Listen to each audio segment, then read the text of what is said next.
define a good day. For me, if I don't start peeing before my pants are down, that's a good day. I'm 69, the best I've ever been, closer to dead than to alive, wondering what will take me out, where will be my last place on earth. Knowing I can no longer die young, at least I can cross that off my anxiety list. Knowing that one day the last thing I say will be the last thing I said, and vice versa. I grew up with another idea of 69. All I could say is, you could choke. Never liked it, too much going on.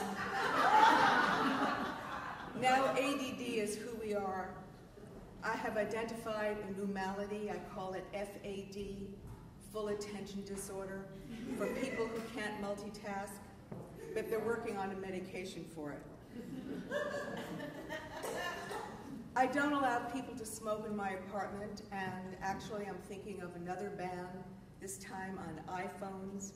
Everyone's sitting around the table with this beam of light emanating from their groins, you know, with another ding to remind them that they're having dinner at my house. You know, it's like, why relate when you can go virtual, reach out and touch nobody? But I digress. It's really all about digressing now. I was talking to my partner about my segues, and he assured me that they are becoming confidential. I was always able to keep a secret, but now I keep it from myself. I am in the non sequitur of life. I was talking to my friend Bonnie, who was going on, and I have no idea what the fuck she is talking about. I keep waiting for those few words that will give me a clue and bring me back on board. It isn't happening, and I finally scream, I have no idea what the fuck you're talking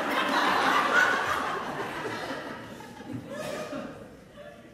A friend posted a photograph on Facebook that she had taken of a group of us from the previous evening. I clicked on the link, and I wasn't in the photo. Then I saw a woman wearing the same coat that I'd been wearing, and upon greater scrutiny, she was wearing the same glasses. That was the first of what I call holy fucking shit moments. When I saw my nephew Ivan a few days later, I said, when you look at me, do you see someone you recognize? Yes, he replied blankly. Later, he sent me an email saying that he often doesn't understand where I'm coming from. Give him 30 years and he will. I never had children, not wanting to replicate the relationship I had with my mother. All I can tell you is that I became my own mommy dearest and acted it all out on my husband. Family, the scene of the crime. Home is where the horror is. To say dysfunctional family is redundant. I am an aunt and recommend it. I went to visit my niece a few weeks ago and spent time with her fabulous children. Esri, who was soon to be 5, had just been weaned of her diapers at the same time in my life when I am now almost regularly wearing pads. My brand of adult pads are called Free to Pee, You and Me. The slogan, laugh as hard as you want, ladies. You can find them on sale in the lobby. Esri still has some incidents, so my niece suggests that I take her to the toilet often. Perfect. I never say no to an opportunity to pee. I always assume I have to pee, and I'm always right. If I am even thinking about peeing, it is already too late. As children, we were bedwetters. My brother and I make the long trek from our bedroom to the washing machine, sadly carrying our soaked sheets. Common wisdom today is that there may be an emotional component. Fear and insecurity may trigger it. We grow up with the knowledge that our maternal grandmother has been, and I quote, buried alive by the Nazis. That would probably do it, don't you think? A killed grandmother. Her absence is a gaping presence in our lives. and the horror of how she has died is so great that I never imagined more of her life than just that moment, and some part of me goes into deep freeze at a very young age. We grow up in a family where no one talks about dying. It's being killed for being Jewish that gets our attention. We wet our beds. We pee. Wouldn't you wet the bed if someone told you those stories? That could really scare the shit out of someone. So wetting the bed is not so bad, right? I mean, we could have been bed shitters. Growing up, I lie whenever I possibly can. I guess it seems like a safer idea than the truth.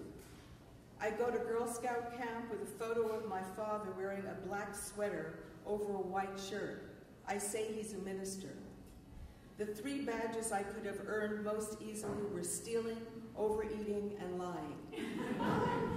And the truth is that we are Jewish.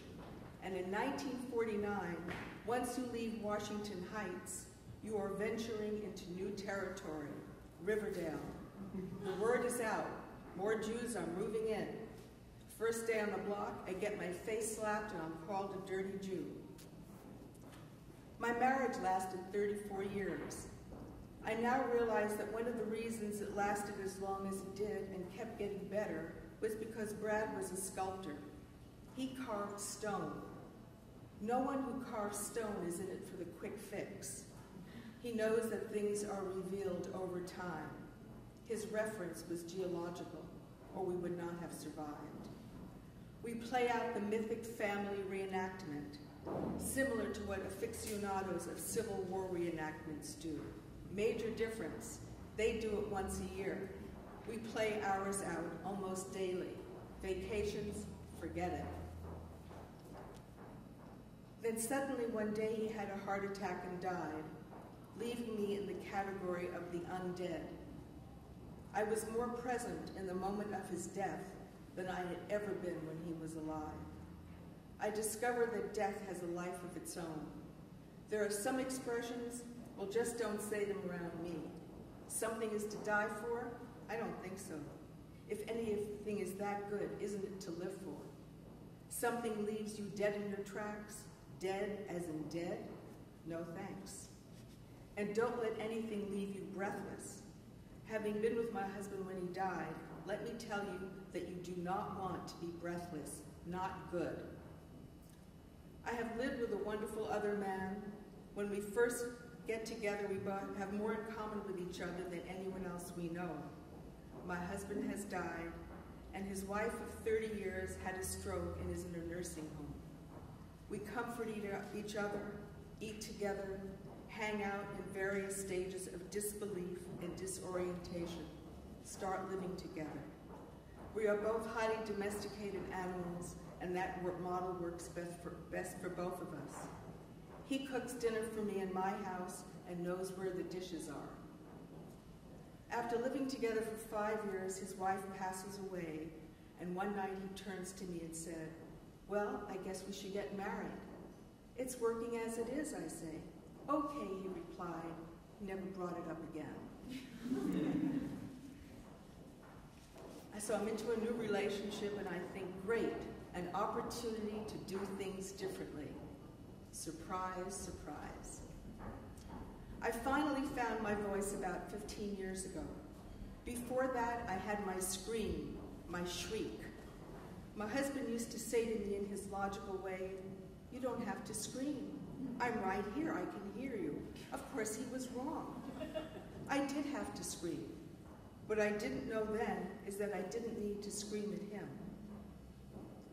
One of the doormen in my building greets me with, "Good morning, young lady." Young lady? Oh, really? People only say that to young girls who want to be older, or older people who wish they were younger. I talk about it in therapy. My therapist suggests I kick him in the balls. She didn't really say that. Those are my daily fantasies for a while. My therapist suggests I simply say, "I prefer you call me Verna." When I get back to the building, there he is. Walks toward me, we see each other, and he says, "Good morning, Verna." I wonder to this day if my therapist called to warn him. I recently cut my hair. Kind of looks like pubic hair. Which brings me to the question, what happened to the burning bush that used to be between my legs? All I know is the bald eagle has landed. The hairs on my leg made off with my libido, and the hairs under my arm have migrated to my chin. 60 is the new 60. 70 is the new 70. If this is how I look and this is my age, don't I look my age? All of us here have something in common. At this very moment, we are all the oldest we have ever been. So I'm glad to say that I finally work and play well with others, and I am just treading water in the think tank. Thank you and good night, and don't forget to pee on the way out.